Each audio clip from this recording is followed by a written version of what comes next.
Hi, everybody. Welcome to another Prog Report podcast interview. This is Roy. Hope you guys are doing okay out there. My guest on this episode is Ray Alder, of course, the singer from Fates Warning, who you all know. He has a new solo album called 2, which comes out on June 9th. There's a couple of singles out right now. It's great. I had a chance to speak with Ray about the making of the new record and an update on what's new in Fates Warning, which is not a whole lot, but you can listen and check it out. Before we get started, I want to let you guys know about something special we're doing. The Prog Report is celebrating its 10th anniversary on June 1st. We're very excited about that. We've launched a commemorative 10th anniversary t-shirt with special artwork from Dan Goldsworthy, who you know from Haken's Fauna cover and Charlie Griffith's Tigtalica album cover, and a bunch of other great metal covers that he does. He's brilliant.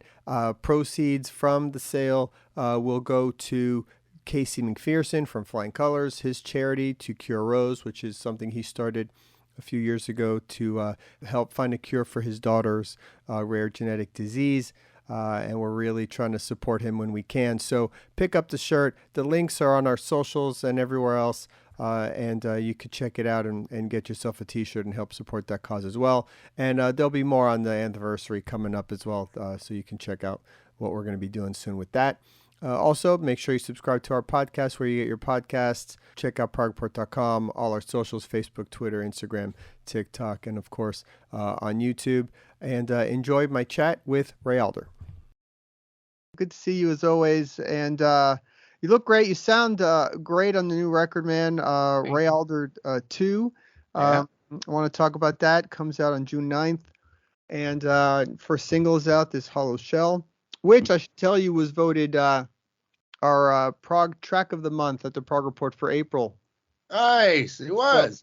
Yeah. Genius.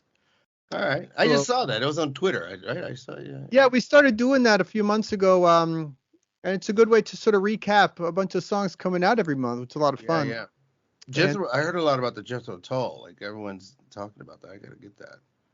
Yeah. This came out in April, right? Yeah, it just came out. You know, that's a really good record, surprisingly, and a lot of people are sort of saying it sounds like, as close as you can with him being at his age and everything to the classic records. You know, it has that vibe, which is really cool. That's amazing. He's still making albums, but dude, thank you. That's awesome. I gotta tweet about that now. Yeah, that's right. We just mentioned that. Cool. But look, you've been really busy. You know, the last solo album, What the Water Wants, came out in 2019, which is, I can't even believe that was 4 years ago. Yeah. I feel like I was just tweeting and reporting about that album like last year. It is really wild. Amazing. Yeah, man, time just flies, dude. And you know, ever since the whole pandemic thing, which is just, you know, it's almost like we lost a couple of years. You know. Yeah. Yeah, you lose track. Everything was that pre-pandemic? During that, you just completely forget. I remember the pandemic thing was because that was the What the Water Wants came out, or rather finished writing it because whatever interesting story that, you know, there was a couple of songs that were left off the album that were like 70. One of them at least was like 70% done, and that's on the new album. It's what the hell is it? Time. I don't have it in front of me. But that song was almost done. But I had spoken to Jim, and we both agreed to do another album, which I was incredibly amazed. I was like, oh, we're gonna do another album. Okay, cool. Because I didn't know if we were gonna do another album. And you know, Jim's like, okay, well, you know, when are you gonna be done with your album? And I said, I'll be done at this point, I think. Okay, then we're gonna start on this date. I was like, fuck. Okay, so I had to finish, and everyone was like, well, we need another song. I said, I can't do any more songs. We have to finish this album. So we started writing the last Fates Warning album. Long Day Good Night, yeah. And so we, you know, I finished my solo album, started writing Long Day Good Night, and that's when the pandemic hit. So I remember that. And it wasn't a great time, but it was, you know, I was home. You couldn't fucking leave. So I don't know what it was like in America. I think I told you this last time, how bad it was here.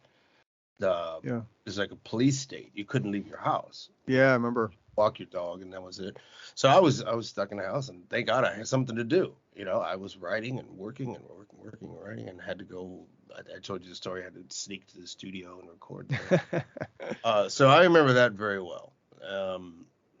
The time, but you know, the lack of touring to me is crazy now. Like I miss touring so much, man. Well, I wanted to ask about that because you had the Fates Warning album also then in 2020, like you talked about. Then you had A to Z, which you just did last year. Another great record, working with Mark Zonder on that one. And now you have this new one. So you've been really busy, recording wise for sure. Yeah. But I touring did another has album, been... Figure of Speechless, with Glenn. It's a friend from Australia. Okay. And Derek Sherinian and Bumblefoot. Oh, right. Okay. Did that album. Yeah. And then we wrote this one, and yeah, just busy. Yeah. But again, touring wise, it's been rough, right? So you have, do you think now with the second out solo record, you might be able to push for doing something like that on this one? I would love to, man. I really, really would love to. I don't know if there's promoters out there willing to take a chance to get us out on the road, you know. I guess we'll have to see how well this one does, and then we'll take it from there. But yeah, I really enjoyed. We did the Prog Power in Atlanta, in Atlanta, and that was really fun. That was finally able to play What the Water Wanted live, and some old Engine stuff too. That was cool. But I don't know. Hopefully, maybe Glenn will invite me next year or something. It's a little late now, but yeah, sure. Yeah. I mean, we all want to tour. Mike really wants to tour, and Tony and Craig.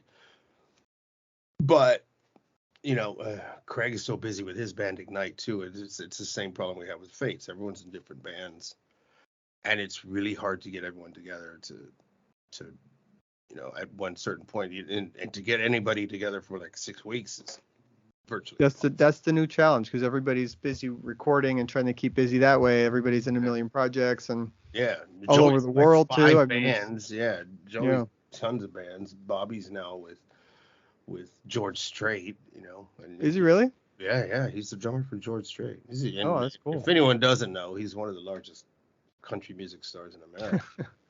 And he'll play, not even arenas, like freaking stadiums. He does like 35,000 people. And it was like Bobby's dream. Bobby's he loves country music. He always has. He's from Texas. I am too, but I never listened to. And that was like his dream, to be, maybe not George Strait, but to be like the drummer. And he does side gigs. He used to always, on his weekends when he wasn't with us, he plays in a country band. And they like one of those, they play for money, but they really play for beer, I guess.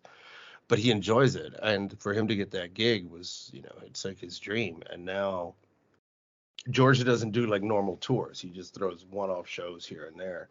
Right. He'll announce a few. So but he's a huge country star. Like that's a big country like star. Giant. Yeah, he's like the. I don't know. I was trying to think of someone famous and I can't think. Anyway. Taylor Swift. He's like the Taylor Swift of country. Put it that way. Yeah, I was gonna say it's like a Bruce Springsteen level type of, for country. Yeah. And it's funny that now, it's really hard for Bobby to get away. Joey's like, yeah, let's go. Mike is like, let's do it. Even Jim, who's not the biggest fan of touring, is like, yeah, let's tour. Bobby's like, oh, I can't get away, So that's the hardest part. So, but next year is the 40th anniversary of the band. So we're hoping we can get something together. Wow, that's pretty wild too. Yeah, 40 years. So we're hoping we can put something together. We're talking about it. So we'll see. As soon as we know something. Let's talk about the new album a little bit. Is simply titled 2, or I the way it's written, Yeah. Also the cover is very understated. Is that your approach to this album, that it's more of just a sort of let the music speak? It's a straightforward kind of more metal record. Is that the idea behind calling it 2 and all that? That's exactly it. I've never really been a fan of super busy album covers anyway. The first What the Water Wants is like, again, very minimalistic, and I really like that. It's just my thing. Um, you would notice by seeing my bookshelf of shit behind me, but I normally don't like. I'm very minimalistic in my way. My old house in LA was just, I had the necessary furniture. That was it. Nothing on the wall Right. didn't need to be there. And I've always just been that way. But once you get married, things change, I guess. So the idea with this was, I've told this story already a few times. Is the record company.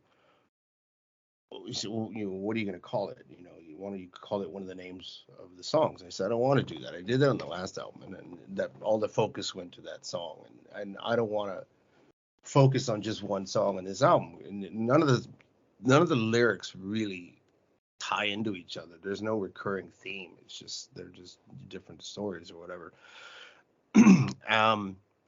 And so I was trying to think of a title that would encompass everything. And nothing came to me. And I said, I'm just going to call it Two. The album title is not going to sell records. It's not going to not sell records. And an album cover doesn't sell albums. I mean, maybe, I just don't think they do. So I'm going to go the simple route and let the music speak for itself. And that's people, I don't know, maybe see the album cover and go, oh, I don't want to buy that. Album cover sucks. Then don't listen to it. Okay. I think there's only when it's really terrible, right? There's been some really terrible album covers over time, but yeah, of course. Some that are super busy, hand painted this and that or something else. I mean, there's some really great ones too. Sure. But it's not going to make me buy an album. I don't know if it would anybody else, but I did tell somebody before that because I was telling the story, albums covers don't sell albums, but I did actually. And it's a true story, and I'll tell it again. The reason, one of the first albums I ever bought because of the cover, actually the only reason I ever bought an album because of the cover, was the Armored Saints EP. And the very first EP, I was a kid, and I was like in the record store, and I bought that. I just looked, I was like, this is rad. It's just black and red. And this has nothing to do with my new album cover, I swear. But it's just black and red Armored Saint logo, and you turn it over, and they're in black and white, and then John Bush was like, I was like, fuck yeah, I bought that EP that day. Yeah, there you go. You had said on the last record that you wanted to be a little less heavy, try some new things, but a bit more diverse, and that this one you wanted to get back to being a little bit heavier. I think that definitely hits right away with the first single. Yeah. Talk about That approaching the direction for the music. You hit the nail on the head. The first one is I think what I wanted to do was sort of separate myself or distance myself from Fate's Warning, and just show that I'm capable of doing other things. I think the first one was like I don't know, the word I think of as musical, but that doesn't really make any sense because everything is musical. It just wasn't that heavy. Songs were different. They were kind of mellow and just maybe it was more about the melody than anything else. I just kind of wanted to distance myself and do something totally different than what Fates would do. And I mean, my roots are in heavy metal. I mean, that's just a fact. Sure. I grew up listening to hard rock. I mean, I listened to everything else, but those are my roots. And with this album, I knew I just wanted, longer songs to get back to my roots. And at this point, I don't think it really matters if it comes across as sort of like Fate's Warning. That wasn't the goal at all. But since I've been in Fates, I've always loved the long songs. But that goes with any band, like Rush, anybody. I mean, anyone. The long songs to me are great. There's so many different moving parts, different melodies that come across, and it'll take you from one area to the next. It's like telling a story, and like there's a beginning, a middle, and the end kind of thing.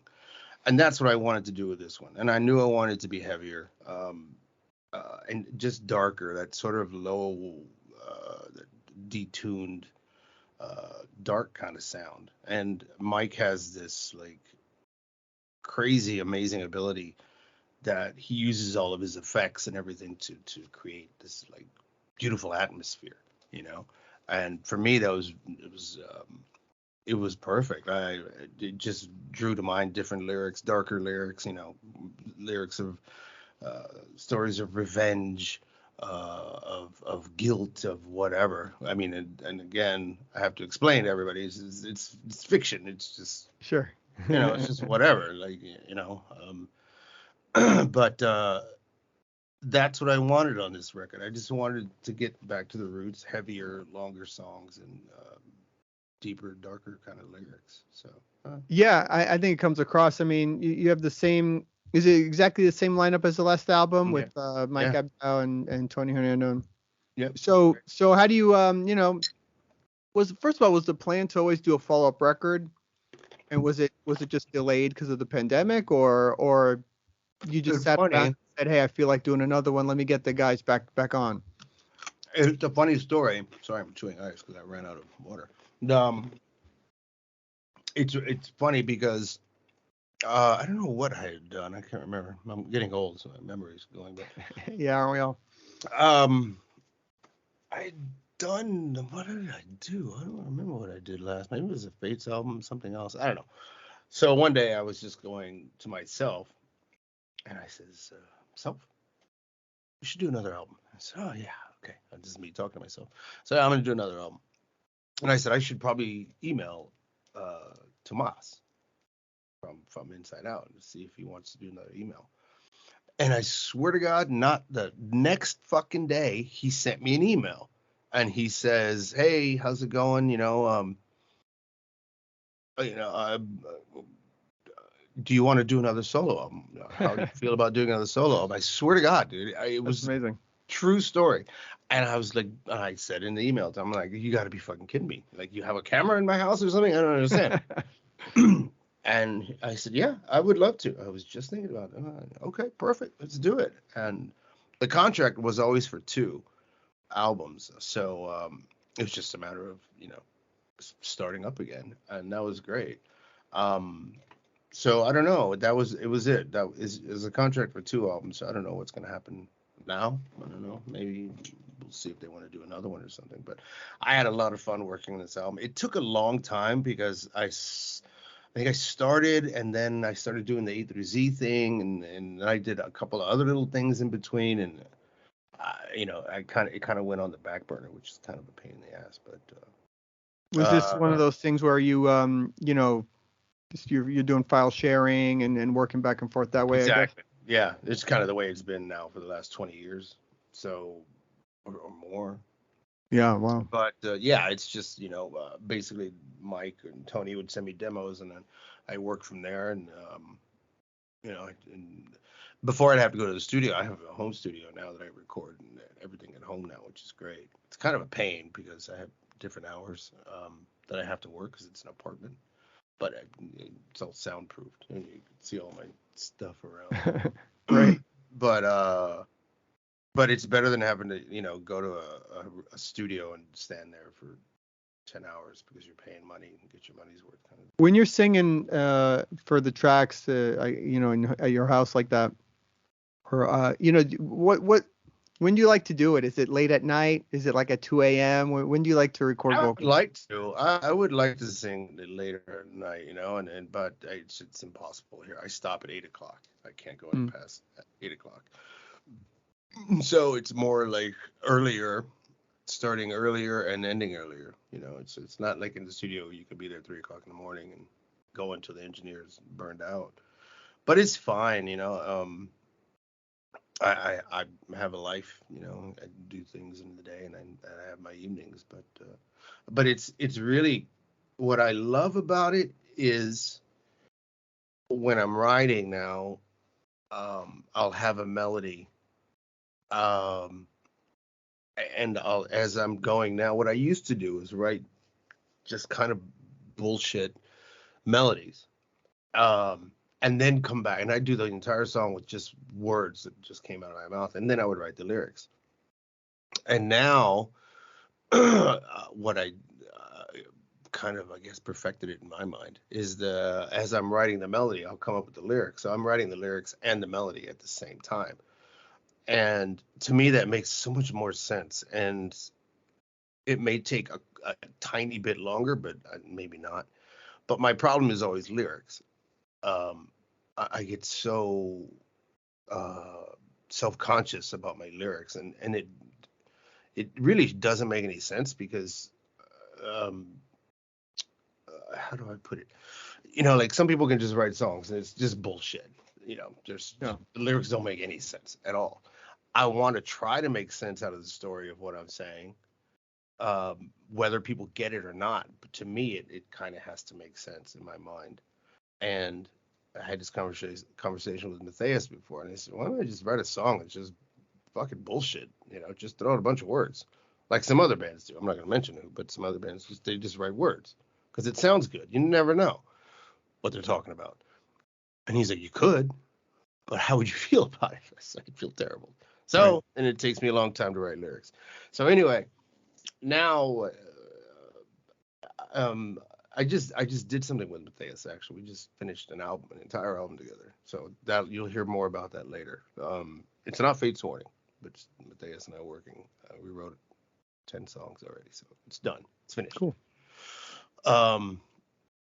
So what's great about it, I'll end this soon, Roy, sorry, is that now that I'm recording from home, I know exactly how I want it to sound. I know which delay I want to use. I know which compressor. I know which reverb. Everything. I work on that, and then I get it together and put it all together. And I don't have to go to a studio now. I don't demo things and then go to a studio. There's been so many times, man, with past Fate's Warning stuff, and even my first solo album, which I did in the studio, that I record something here in the demo, and then I can never reproduce it in the studio. Like I've lost that one certain word sounded perfect in the demo, or this line was emoted perfectly, and I just can't reproduce it in the studio. And I swear to God, dude, I can't off the top of my head which, but it's happened so many times. So now what I do is I record everything and I leave it. Like that's done. If I need to fix it, I can fix it here. But I don't need to go to the studio and reproduce everything from 0 to 100 again. And I love that. I love that I have that time, the ability to be able to do that now. I'm my own engineer, which I'm the worst engineer because it takes me forever to do anything. I couldn't even figure out freaking Zoom earlier. But I'm that's just how it is now, and I'm used to doing my own thing now. I'm kind of used to working alone, but I do miss. It's got to make things easier to some degree. I mean, it is to be comfortable. It can make a lot of difference. It is. For me, it is. And again, I have my own time. I'm not in a hurry. I didn't the studio for 2 weeks and I have to be done in 2 weeks. No, I'm fine here. Oh hell, I'll go make a sandwich and I'll do whatever. But I like working from home now. I really do. It's rad. I wish I had better hours. So I have to tell you, the song that's blown me away from the first listen is Waiting for Some Sun. Yeah. Which cool. Just really, I mean, I was like, you listen at first kind of in passing while you're doing stuff and like, whatever and all, and you're just like, your ears perk up. You're like, whoa, that's a good song. Like what's going on there, which I really, really like it. I had this idea. Did you ever see Prince of Darkness? Are you a movie fan, horror movie fan at all? No, not really. Not really. I don't know that one. Okay, it's Prince of Darkness. It's old. It's from the 80s. And there was a scene in the movie. You can look it up later if you want. It's probably on YouTube. And basically, it's the devil's son is coming out to grab the devil to bring him back. I think it's Stephen Carpenter. I don't remember. But there's a scene in the movie where there's like someone's in your head as you're dreaming. And it's a voice like a radio, like we're coming from the year 1999, and it's the camera's panning around to this doorway, and in the doorway is this figure with just like lights coming behind him, and it's a silhouette. And I was like, "Fuck! I want Waiting for Some Sun to be like that. I want that look in the video." So it's sort of like that, sort of mysterious. You don't really see. You'll see us now and then, but it's a lot of silhouettes with lights from behind, sort of a spooky kind of look. And I don't know, I just felt like that song kind of needed something like that when it says, you know, like crawling around in the darkness kind of thing. Like, so anyway, there you go. Well, I that think video is gonna come out, so we'll see. Yeah, well, actually, I was going to say, I think the video will probably be out by the time I air this interview. But talk about what that song is about, and how it came together. Well, it's sort of like, again, fiction, but the way I saw it, the music was heavy and just kind of melancholy in a weird way, and I love that. I love the idea. I told Mike before he wrote the song, I said, my idea is to have the chorus in the beginning of the song, and then it comes back in later on. Oh, okay, yeah. I see what you mean. I said, but different, but it's the chorus. Quieter, and then the heavier chorus. Okay, yeah, perfect. And he fucking did it perfectly, and that's exactly what it is. That's what I love about that. In the beginning, this is a chorus, but it's quiet. And then the second chorus is bigger, the third chorus is bigger, and the fourth chorus is the biggest. So I think the fourth chorus probably has, I don't know, 8 or 9 voices. And we actually had Dagna, I still know her as Dagna Barrera, but Dagna Celicia, playing bass. She played bass for us in Prog Power, and she used to play Laurel Dane and Ghost Ship Octavia. So I gave her a call and I said, can you do some background vocals for this thing? And she did it. She did one take and sent it in. So at the very end of the song, the high is okay. It's actually a female. I gotta re-listen for that. Yeah. So and basically the lyrics are just kind of sort of maybe someone who's left someone behind or something, and so it's like a guilt. It's basically somebody who's drowning in their own guilt, and that's pretty much what it is. You know, living your life full of regret, I guess, is kind of what it is. Yeah. It's a great song, man. One of my favorites. One of my favorites of the year so far. And no, it's great. I think it's awesome. I can't wait for everybody to hear that one. Well, man, let's just let people know about the album again. Ray Alder 2, June 9th.